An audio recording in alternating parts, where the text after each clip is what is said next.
Hi friends, ಈ ವಾರ big boss ಮನೆಯ ಸ್ಪರ್ಧಿಗಳೆಲ್ಲ ಸೇರಿ ವರ್ತೂರ್ ಸಂತೋಷ್ ಅವರಿಗೆ ಕಳಪೆ ಕೊಟ್ಟಿದ್ದಾರೆ ಅಂತ ಹೇಳ್ಬೋದು.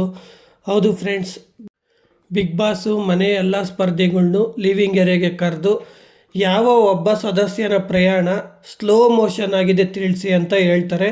ಆಗ ನಮ್ರತಾ ಅವರು ನಿಂತ್ಕೊಂಡು ವರ್ತೂರ್ ಸಂತೋಷ್ ಅವರು ಎಲ್ಲೋ ಒಂದು ಕಡೆ ಆ ಕ್ಯಾಪ್ಟನ್ಸಿ ಟಾಸ್ಕ್ನ ಲೈಟಾಗಿ ತಗೊಂಡ್ರೇನೋ ಅನಿಸ್ತಿದೆ ಅಂತ ಹೇಳ್ತಾರೆ. ನೆಕ್ಸ್ಟು ವರ್ತೂರ್ ಸಂತೋಷ್ ಅವರು ಕ್ಯಾಪ್ಟನ್ಸಿ ಅನ್ನೋದು ಅವರ ವೈಯಕ್ತಿಕ, ಕ್ಯಾಪ್ಟನ್ ಆಗೋದು ಬಿಡೋದು ಅವ್ರಿಗೆ ಸೇರಿದ್ದು ಅಂತ ಹೇಳ್ತಾರೆ. ನೆಕ್ಸ್ಟ್ ಕಾರ್ತಿಕ್ ಅವರು ನಿಂತ್ಕೊಂಡು ವರ್ತೂರ್ ಸಂತೋಷ್ ಅವರ ಹೆಸರೇ ತಗೊಳ್ತಾರೆ ಅಂತ ಹೇಳ್ಬೋದು. ಕಾರ್ತಿಕ್ ಅವರು ಏನು ರೀಸನ್ ಕೊಡ್ತಾರಪ್ಪ ಅಂದರೆ, ವರ್ತೂರ್ ಸಂತೋಷ್ ಅವರು ಜನಕ್ಕೆ ನಾನು ಉತ್ತರ ಕೊಟ್ಟರೆ ಸಾಕು, ಇಲ್ಲಿ ಕೊಡೋ ಅವಶ್ಯಕತೆ ಇಲ್ಲ ಅಂತ ಹೇಳ್ತಾರೆ ಅಂತ ಕಾರ್ತಿಕ್ ಅವರ ರೀಸನ್ನು. ಆಗ ವರ್ತೂರ್ ಸಂತೋಷ್ ಅವರು, ಹೌದು, ಇಲ್ಲಿ ನಾವು ಉಳ್ಕೊಬೇಕಾದ್ರೆ ಆಚೆ ಇರೋ ಜನಗಳೇ ಓಟ್ ಹಾಕಬೇಕು, ನಾವು ಹೆಂಗೆ ಇರ್ತೀರೋ ಹಂಗೆ ಇರಬೇಕು ಇಲ್ಲಿ ಅಂತ ವರ್ತೂರ್ ಸಂತೋಷ್ ಅವರು ಕಾರ್ತಿಕ್ ಅವರಿಗೆ ರಿಪ್ಲೈ ಕೊಡ್ತಾರೆ ಅಂತ ಹೇಳ್ಬೋದು. ಒಟ್ಟಿನಲ್ಲಿ ಮನೆಯವರೆಲ್ಲ ಸೇರಿ ಈ ವಾರ ವರ್ತೂರ್ ಸಂತೋಷ್ ಅವರಿಗೆ ಕಳಪೆ ಕೊಟ್ಟಿದ್ದಾರೆ ಅಂತ ಹೇಳ್ಬೋದು.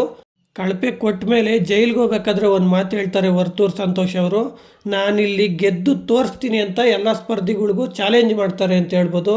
ಫ್ರೆಂಡ್ಸ್, ಈ ವಾರ ವರ್ತೂರ್ ಸಂತೋಷ್ ಅವರಿಗೆ ಕಳಪೆ ಕೊಟ್ಟಿರೋದ್ರ ಬಗ್ಗೆ ನಿಮ್ಮ ಅಭಿಪ್ರಾಯನ ಕಮೆಂಟ್ ಬಾಕ್ಸ್ನಲ್ಲಿ ತಿಳಿಸಿ.